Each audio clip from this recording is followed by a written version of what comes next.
8 guests Johnny Carson hated so much they were banned for life. The unforgiving king of late night. For 30 years, Johnny Carson ruled late-night TV with charm and a disarming smile. But behind that friendly facade was a man with a razor-sharp memory and zero tolerance for betrayal.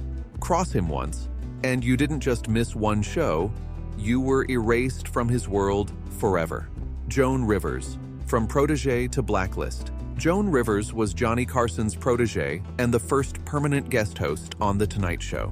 Their close bond made her Fox's offer for her own late-night show in 1986 a huge betrayal in Carson's eyes, especially since he learned of it from a headline, not from her.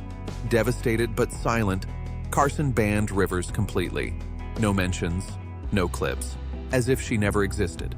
Despite Rivers' desperate attempts to apologize, Carson never responded, extending the ban across NBC and the industry. Her career suffered deeply, and she wasn't invited back to The Tonight Show until 2014, nearly 30 years later. Wayne Newton, the backstage threat. Wayne Newton was often the butt of Carson's jokes, especially about his Las Vegas persona and youthful looks. But when Carson started making suggestive jokes about Newton's sexuality, a career-damaging implication at the time, Newton snapped. Instead of complaining, Newton stormed into Carson's office unannounced, bypassing security. He warned Carson, "You can joke about my music and hair, but don't joke about my sexuality, or I'll kick your ass." For Carson, who thrived on fearless comedy but never backed down from threats, this was the ultimate line crossed. Without raising his voice, Carson told Newton to leave or be thrown out. Newton was banned from The Tonight Show for life. The ban cost Newton national TV exposure, critical for expanding beyond Vegas. Newton later said he'd do it again, standing up for what mattered, even at a career cost. Charles Grodin. When comedy gets too personal. Charles Grodin seemed an ideal guest, smart, quick-witted, and dryly humorous. But his increasingly confrontational act unsettled Carson. Grodin played a difficult guest, pushing tension for laughs, sometimes mocking Carson's interviewing skills and sincerity.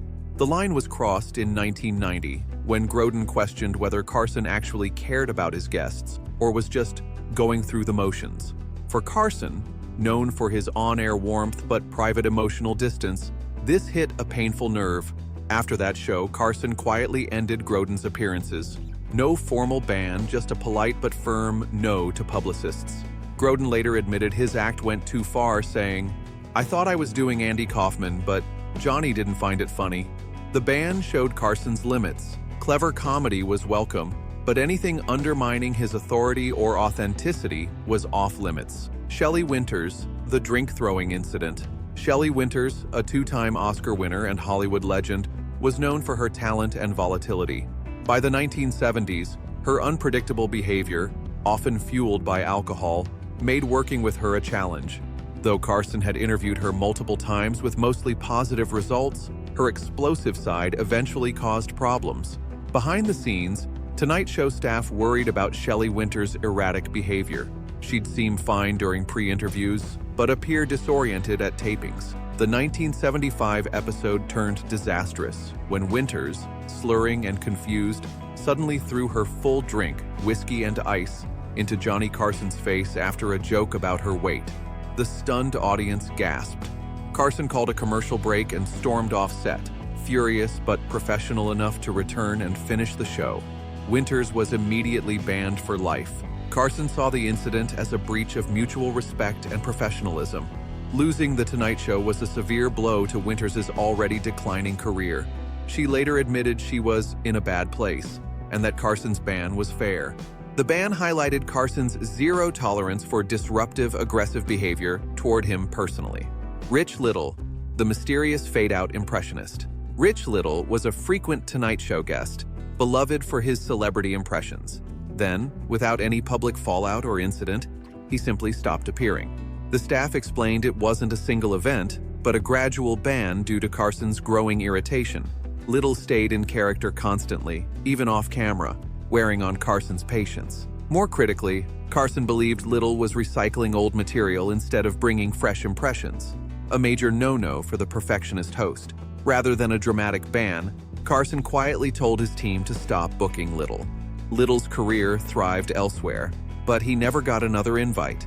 He later expressed regret for not being told sooner, so he could have changed his act. This case showed Carson's strict standards for creativity and quality, not just ratings. Truman Capote, the disastrous appearance. By 1975, Truman Capote's struggles with alcohol and drugs severely affected his public appearances. On The Tonight Show, he was unsteady, slurred his speech, and couldn't focus. Johnny Carson, strict about no intoxication on air, tried to manage the interview, but Capote's rambling, explicit story forced an early commercial break. Carson then cut the segment short and banned Capote for life. The ban hurt Capote's career, as The Tonight Show was crucial for promotion. Carson's rule was clear: show up impaired, and it's your last appearance. The Smothers Brothers, politics versus entertainment. The Smothers Brothers, known for their anti-Vietnam War satire, clashed with Carson's neutral approach. Although respected, their overt political activism crossed a line when Tom used their segment for an anti-war speech. Carson tolerated it on air, but was furious backstage. The brothers were never formally banned, but entered a soft blacklist, losing invitations unless they avoided politics. This reflected Carson's commitment to keeping the show an entertainment refuge, not a political stage. Johnny Carson versus Morton Downey Jr. A clash of TV philosophies. Johnny Carson's commitment to entertainment over activism often put him at odds with guests whose art was deeply political. This tension was clear with Morton Downey Jr., a loud, confrontational, and deliberately provocative talk show host known for chaos and shouting. Everything Carson was not. Booked reluctantly in 1989 at the height of Downey's fame, the appearance quickly soured. Downey ignored protocol, dominated the stage, and refused to engage in genuine conversation. When he criticized other hosts, implicitly Carson himself, Carson silently disengaged and ended the segment early. Though no formal ban was announced, Downey never returned. For Carson, Downey symbolized a destructive shift in television from thoughtful dialogue to noisy spectacle. This clash highlighted the generational and stylistic changes in late 20th century TV, with Carson standing for civility amid a rising culture of confrontation. If you love Hollywood gossip, celebrity news, and all things star-studded, make sure to hit that subscribe button and turn on the notifications so you never miss an update. Also, drop a comment below